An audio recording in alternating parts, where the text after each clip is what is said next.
Olá!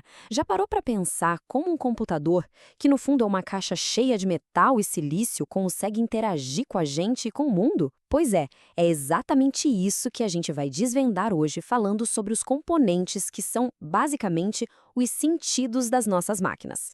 Para entender isso, vamos usar uma analogia que é bem legal. Imagine que o processador e a memória do computador são um cérebro incrivelmente rápido, só que ele está trancado numa sala escura. Ele pode fazer cálculos absurdos, mas sozinho não consegue ver, ouvir ou falar nada. Ele está completamente isolado. E aí, como é que a gente tira ele desse isolamento? É aqui que entram os periféricos. O nome já dá uma pista, né? Eles não fazem parte do núcleo do sistema, da CPU. Eles ficam na periferia, em volta. Pode pensar neles como os olhos, os ouvidos, a voz e até as mãos do computador. São eles que criam essa ponte, essa conexão essencial entre a máquina e o mundo aqui fora.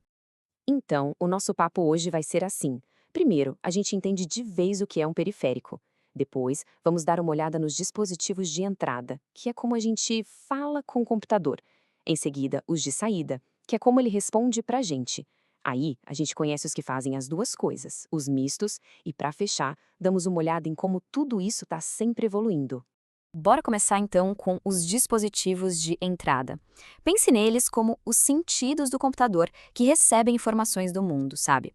É por meio deles que a gente alimenta o sistema com dados e, mais importante, dá as instruções, diz o que ele tem que fazer. E qual é o dispositivo de entrada mais clássico que existe? O teclado, claro. É a nossa principal ferramenta para digitar texto, números, dar comandos. No fundo, é como se a gente estivesse escrevendo nossos pensamentos e ordens direto para o cérebro da máquina. E claro, junto com ele vem o seu parceiro inseparável, o mouse.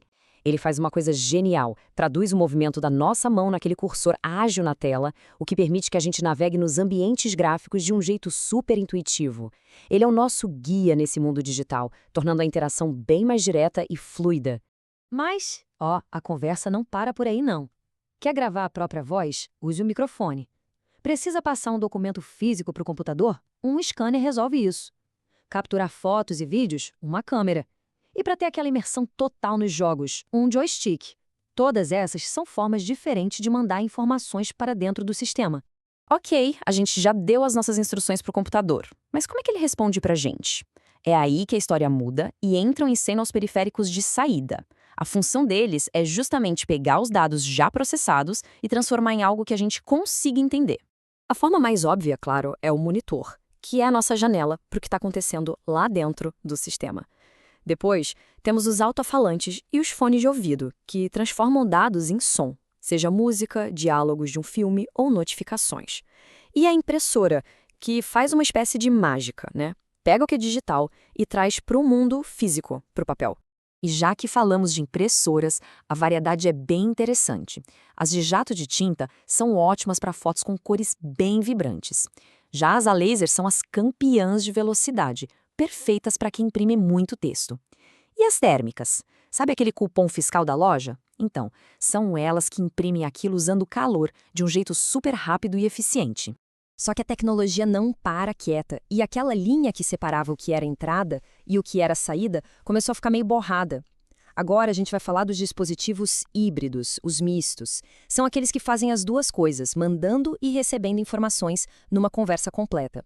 O exemplo perfeito disso é a tela de toque, a tela touchscreen. O monitor comum só mostra as informações, certo? Ele é puramente um dispositivo de saída. Já uma tela de toque não só exibe tudo, como também recebe comandos pelo toque, ou seja, funciona como entrada e saída ao mesmo tempo. É um diálogo direto, ali na própria tela. E o poder dessa fusão é incrível. A interação se torna muito mais natural, mais intuitiva, a colaboração fica bem mais fácil, permitindo que várias pessoas trabalhem na mesma superfície. E, em muitos casos, acaba com a necessidade de ter teclado e mouse separados, o que simplifica toda a experiência. E essa ideia de mão dupla não para por aí, não. As impressoras multifuncionais imprimem, mas também escaneiam e copiam. Os modems enviam e recebem os dados que nos conectam à internet o tempo todo. E os óculos de realidade virtual? Eles projetam um mundo digital na nossa frente e, ao mesmo tempo, leem cada movimento da nossa cabeça. Para a gente ir fechando, vamos explorar uma categoria bem especial de periféricos e dar uma espiada no que o futuro reserva para nossa interação com as máquinas.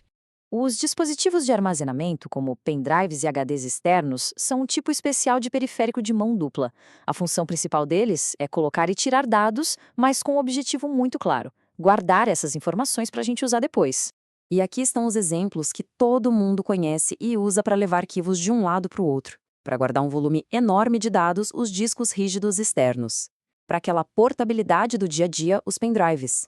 E sim, até os mais antigos gravadores de CD e DVD ainda entram nessa, para quem precisa de mídias físicas. Então, o ponto crucial é este.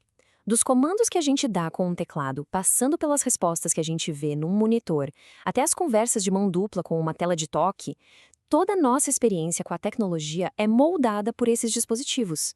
Eles são a ponte entre o nosso mundo e o mundo digital. E conforme eles evoluem, a nossa relação com a tecnologia se transforma junto.